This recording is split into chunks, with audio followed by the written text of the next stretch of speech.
السلام عليكم ورحمة الله وبركاته. خطأ كبير بتقع فيه كتير من الأمهات وبيقع فيه كتير من الأخصائيين، وهو إنهم بيشتغلوا مع الطفل باللغة العربية الفصحى مش باللهجة العامية. يعني مثلا ولي الأمر أو الأخصائي تلاقيه بيدرب على كلمة مناخير يقول أنف، يدرب على كلمة مثلا بق يقول فم. ده غلط. أنا المفروض أقول مناخير باللهجة العامية، بق باللهجة العامية، أقول راس ما أقولش رأس، أقول فار ما أقولش فقر، وهكذا. لازم أدرب الطفل على اللهجه العاميه الدارجه في بلده. يعني مثلا في بعض دول الخليج، في السعوديه مثلا بيقولوا عن ميه مويه، يبقى انا لما اجي امسك كارت الميه ما اقولوش ماء، ما اقولوش ميه، لكن اقول له مويه باللهجه الدارجه في المنطقه بتاعته او في المكان اللي بيعيش فيه. لان ببساطه خالص الهدف من جلسات التخاطب، الهدف من شغل التخاطب ان الطفل يندمج مع اهل بلده، مع اهل منطقته، مع البيئه اللي بيعيش فيها، يتكلم بلهجتهم، يلتزم بعاداتهم وتقاليدهم. يبقى انا لما اجي ادرب الطفل على الكلام ادربه يتكلم باللهجه بتاعه المنطقه اللي هو عايش فيها. لان الطفل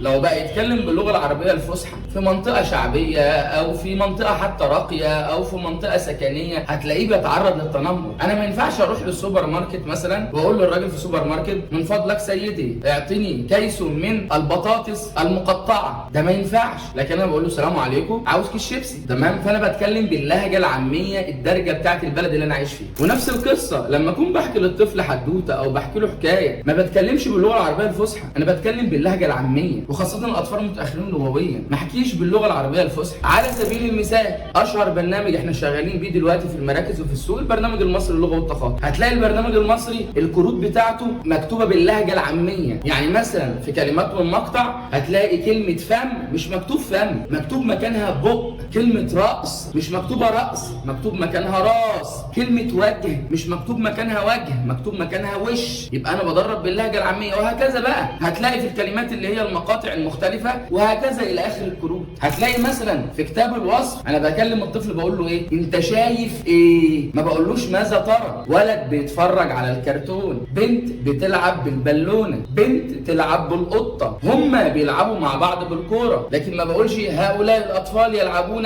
مع بعضهم البعض. ليه؟ لان الهدف اخليه يتكلم بالعاميه. على سبيل المثال في مرحله القصص من البرنامج المصري هتلاقي المؤلف هنا بيتكلم باللهجه العاميه، ما بيحكيش بالعربيه الفصحى. قصه الصياد هتلاقيه بيقول لك الصياد كان نايم على السرير، صحي من النوم، دخل الحمام، غسل وشه بالميه والصابون، واخد الشبكه بتاعته وراح البحر يصطاد سمك كتير. المؤلف هنا ما قالكش ايه بقى؟ ان الصياد ذهب الى الحمام وغسل وجهه بالماء والصابون، لا، حكى بالعاميه. وهكذا لاخر القصص. في المواد الخام هتلاقيه بيتكلم عن الماده الخام باللهجه العاميه. الفلاح زرع الارض كذا فالارض طلعت القطن، فاحنا خدنا القطن عملنا منه ملابس، وهكذا الى اخر المواد الخام. هتلاقي اغلب البرامج اللي موجهه للاطفال بتتكلم باللهجه العاميه، على راسهم البرنامج المصري للغه والتخاطب. طيب حتى لو برنامج مكتوب باللغه العربيه الفصحى هتلاقيه كاتب لك يقول لك ايه؟ راعي ان انت تتكلم مع الطفل باللهجه العاميه. وشكرا.